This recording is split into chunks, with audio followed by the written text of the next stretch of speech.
Hello, my name is Kevin Oliveira. I'm the Senior Product Marketing Manager for Data Security Solutions at Forcepoint.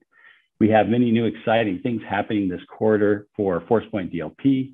One of the ones we're going to be sharing with you in this seminar is around our product, our capability of risk-adaptive protection, and how you can use risk scoring and understand risk to personalize and automate DLP.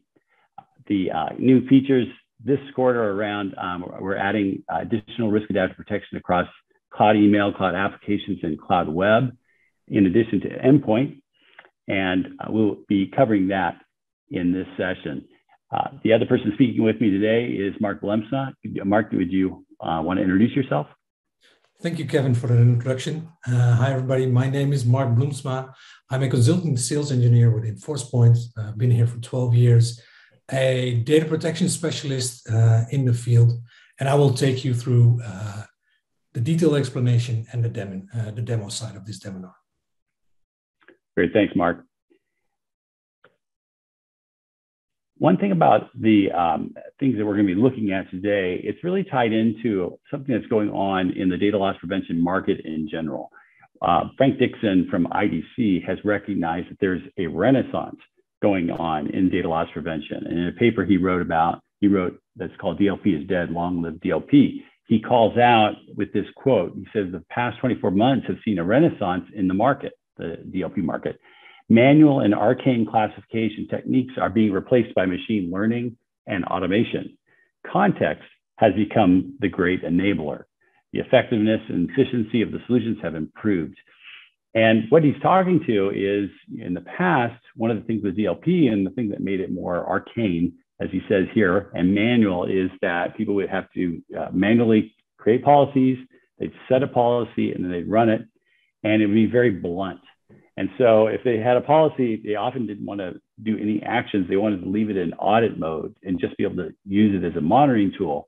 Once they started trying to do blocking or enforcing, since it was so blunt, it was either audit or block, the outcome would be that customer or users within the corporation or the organization would be very, very frustrated with the DLP product and the DLP as a means of protecting data, because they would keep getting blocked in their daily work. But what's been happening is there's been an introduction of a lot of things. We've done a lot around data classification, but then also with machine learning and automation, some ways we can automate, particularly this action capability, the enforcement of policy when there's an incident, a security incident. And that can be automated in a way where it's very precise, and it deals with different levels of risk. It could be very powerful. Yeah, that's where he speaks to here as far as context has become the great enabler. Context is the context of risk and how risk is being introduced into the organization, and risky behavior. And sometimes it's malicious. Often it's not malicious. It's just that it could be malware. It could be something that your user within your organization is not really clear about as far as what he can or can't do. And so this way, with this risk context, it really makes these solutions more effective and more efficient. Mark is going to be sharing with us today some of the things that we're doing with this area of risk-adaptive protection and bringing this context to DLP. Ready to go, Mark? Thank you, Kevin. So the goal of our risk-adaptive approach with regards to DLP is to simplify operations through automation and personalization. And why automation and personalization? Because we try to automate on an individual level. So we don't affect the entire population when we change our policies. So what we're looking at here is a timeline of a set of behaviors of a user. And on day one, the user starts stockpiling data on a local drive. So he's copying a lot of information from, for example, a file share or maybe a cloud storage repository onto his local machine. The behavior itself could indicate that there's something malicious going on, or the behavior is bad, but it could also be benign and be part of their business process. So that's why the risk score goes up to 24. It stays in the green zone because there's no decision to be made, bad, good, yet. Then on the next activity, we see a attachment sent to a personal email account. So the user uses his company email account and sends information to his personal account, like maybe a Gmail or a Hotmail account. The DLP system will trigger. It will not block, but it will just trigger a pop-up asking the user to confirm his action. Are you sure you want to do this? Yes or no? Regardless of the choice, 30 days pass. The user didn't do any suspicious activity over time. So the risk score dropped down slowly. But then after that 30 days, he starts to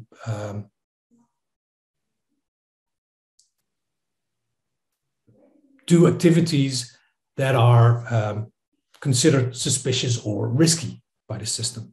So in this case, he copies text from a sensitive application, bumping his risk score back up from 0 to 38. The next thing he does, take a screen capture of a technical diagram. So the DLP system itself will not be able to trigger on any content or anything here, but the Riask-Adaptive solution monitors that activity of a screen capture, and the risk score goes up with 7 points, 45.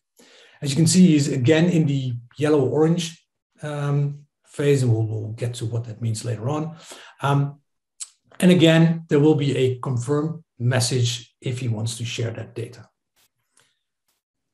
Then you see some USB uploads. So these might not be DLP related, but might not be DLP related. These can also be other kinds of data. But as the DLP system triggers as well, based on that risk score of 70, we can start encrypting the data on the fly in the backend. So we are not infringing on the business. People can still do their work, but we take away a lot of the risk because the file is automatically encrypted.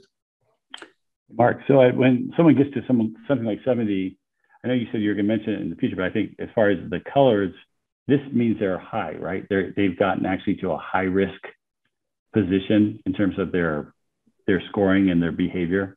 And so that's the reason. Now that they're high, the triggered action is encryption. And they'd have to use it on the system, or else they cannot use it.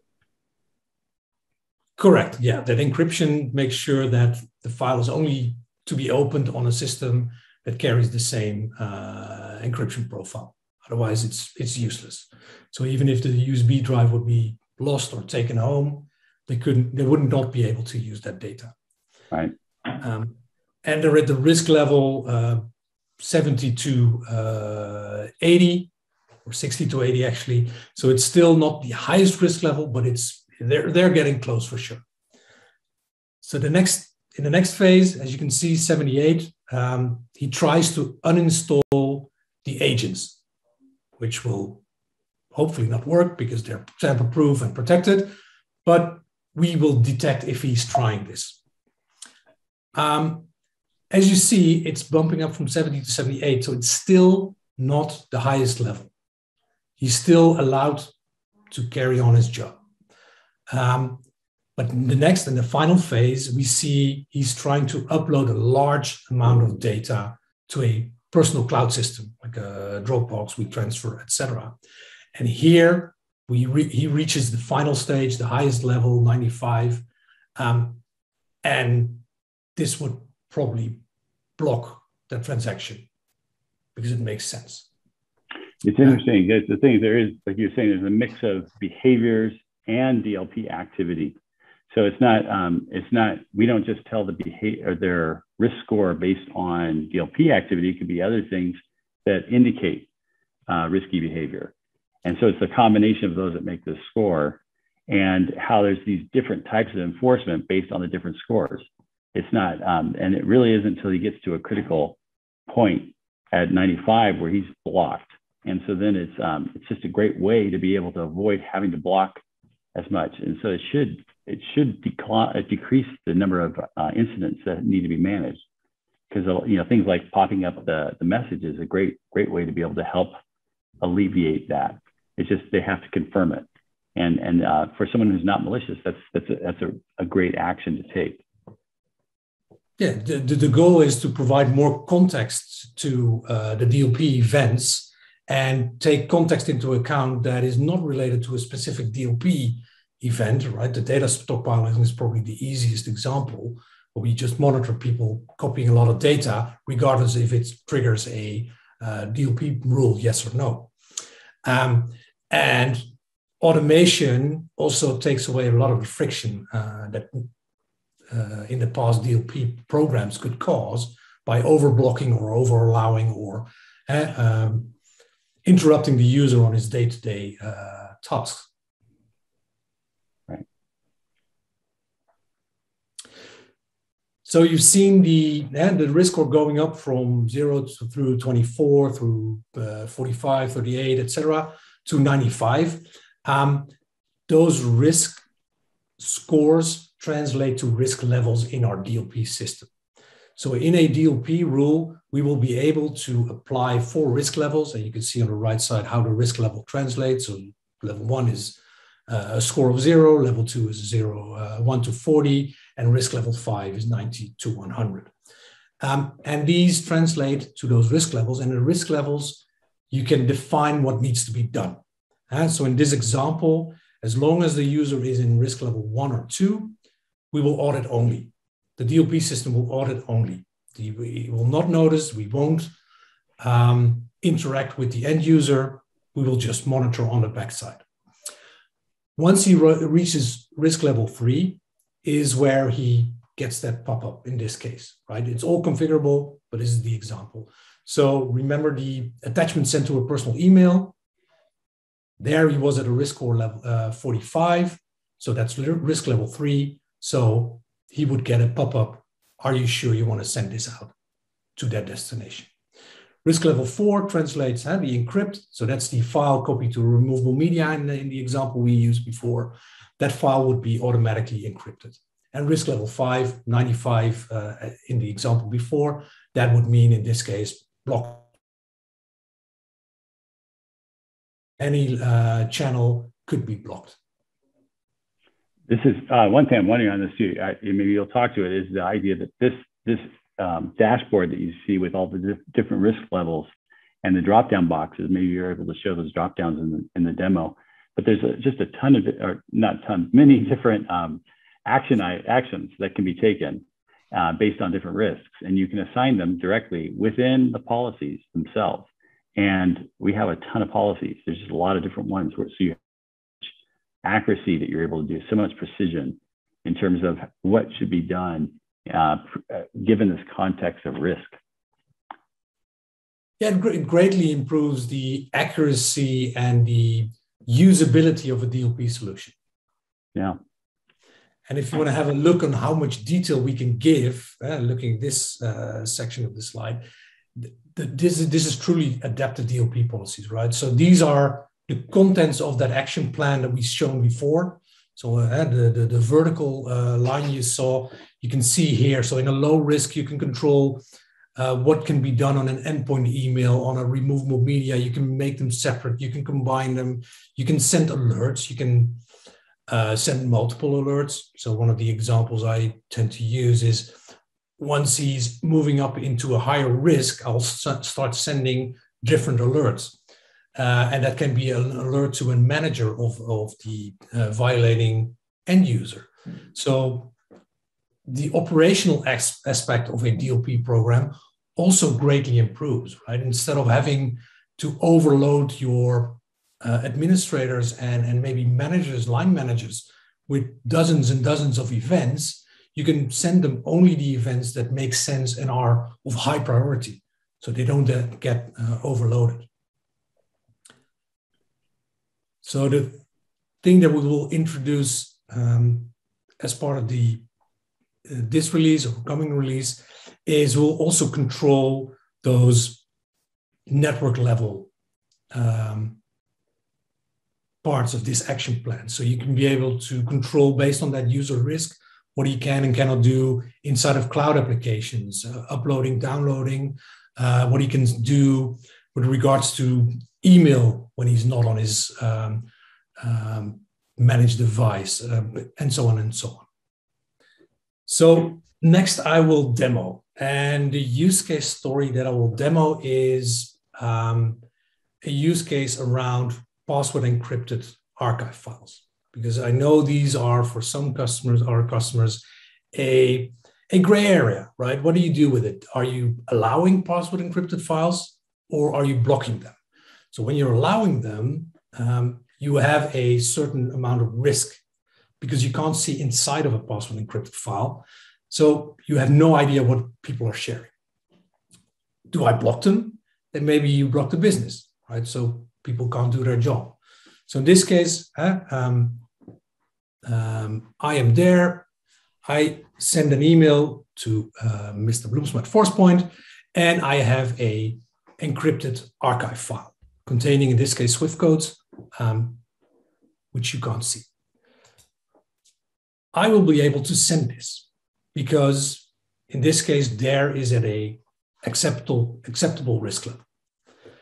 However, if Dare starts to do things that are unwanted, like, for example, doing some data stockpiling. Now, let me grab some more data. So he's copying a lot of files to his local machine. And this should increase his risk score over time, right? That's looking back at the slide deck, that's the first step that we took. So data stockpiling. One of the things with this too, when he's doing the stockpiling, I would assume, maybe you can confirm it, but they are likely doing an anomalous amount of data stockpiling is the problem. It's like you can do a lot of these behaviors, but if there's a 20-day window, if you're outside, within that 20-day window, you didn't do any of this kind of stockpiling. This is like 5, 6, 7 times more than you would usually do, or even more. Then that's anomalous. And anomalous then will trigger indicator behavior, right? Correct. And during the demo, we will see the detail of that later on. When you actually look at the event of the data stockpiling, it will list what the average is and what he actually did. And you will see that there's a huge difference in that aspect. Yeah. So while we're waiting for this, I will continue because it doesn't matter. So we have these Swift codes in plain text as well. So if I copy these to a USB drive, the system pops me up saying, you're violating a DLP policy. So as long as the data is recognizable, it will trigger and it's just fine. In this case, I chose to not proceed and the system will block the DLP event. It did give you the options though. You could have confirmed it and gone ahead, right? Exactly. So at this point, you're not that high of a risk where you would be just automatically blocked. Correct. Right? Yeah. Correct. Yeah. But now I tried to share that file through a USB drive, and I know the system is monitoring, so that's not the way for me getting it out. So let's see if I can maybe upload it to a storage, that same file, open it, uploading. Again, there's a block. Well, I could say I require this for business and allow it. That would increase my risk. Right. So let me cancel these just in the sake of time. So now I know the system will monitor me when I try to copy that file, right? When it's in plain text. So let's see what happens if I add it to a zip. And my screen works with me. Again, it is popping up. So by now, this user should have a high risk score based on the data stockpiling, based on the additional DLP violations. So remember, I was able to send that email. Oh.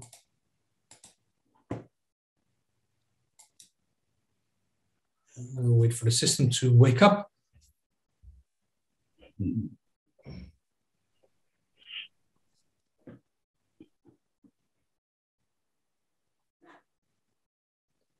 So if I would forward this same message, and I can even use that same recipient,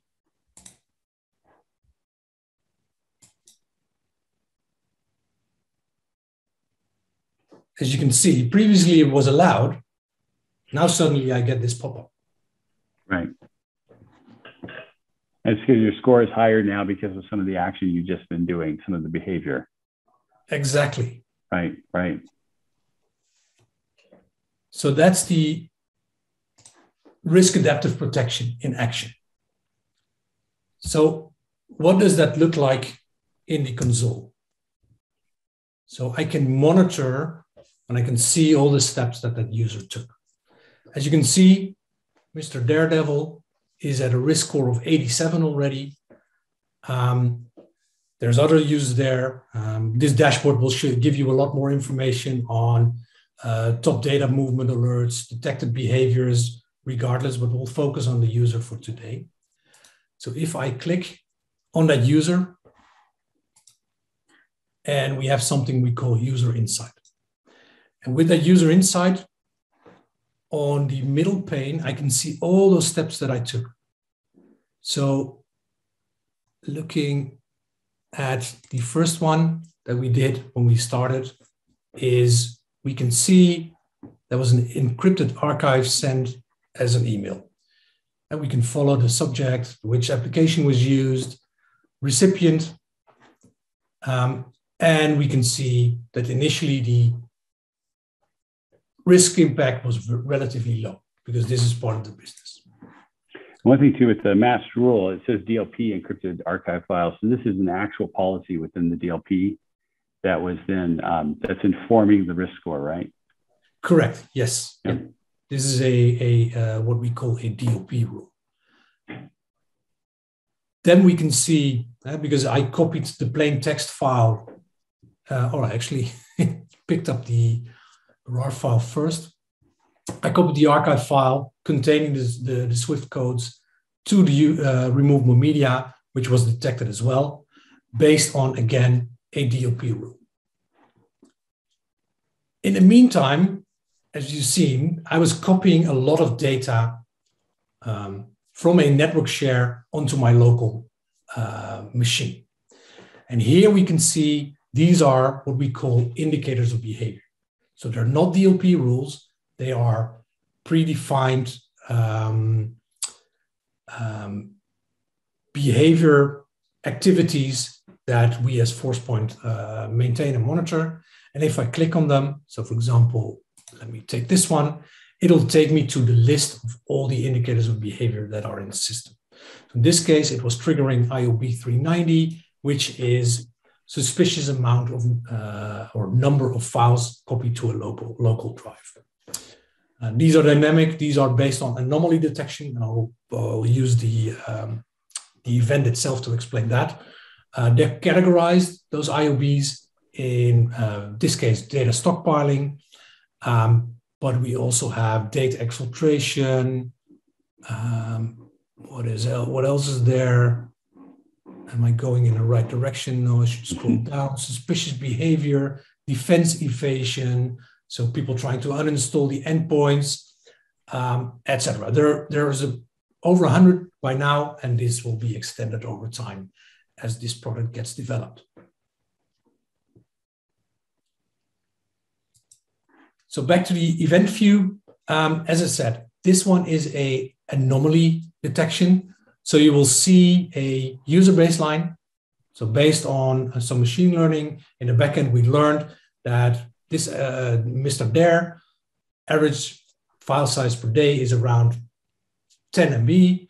and the average amount of files are 100. However, in this case, we see he was copying close to 600 MB and over 650 plus files. So this is very far off his normal behavior.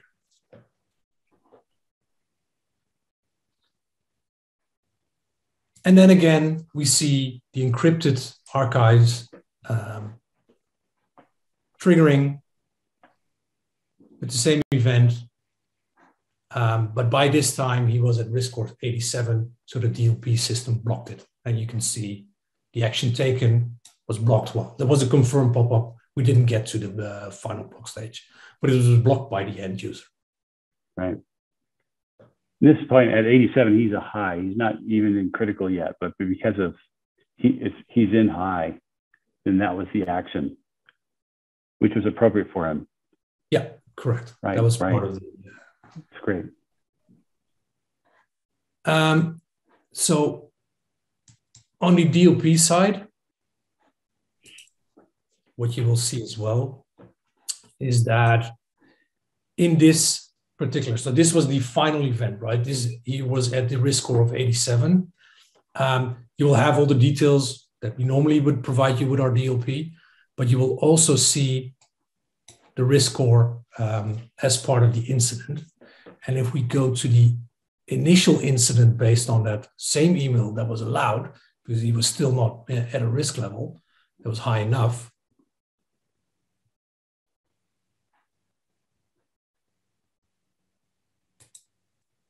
And I need to take the right one. Oh, he was still at risk level 0. So in this case, we won't show that. Right. That's great. Now with this quarter, there's several things that are coming out. The main one is that it's going to be available on Cloud Email, Cloud Web, and also on cloud applications, right? So what will change? What are some new things that will be happening with Riask-Adaptive Protection? So what will be added is we will integrate our risk score with what we call our data protection service. So all our cloud components that we have as Forcepoint, so our GASB integration, our cloud email integration, our cloud web integration, will be able to leverage that risk score and use it in our DLP policy.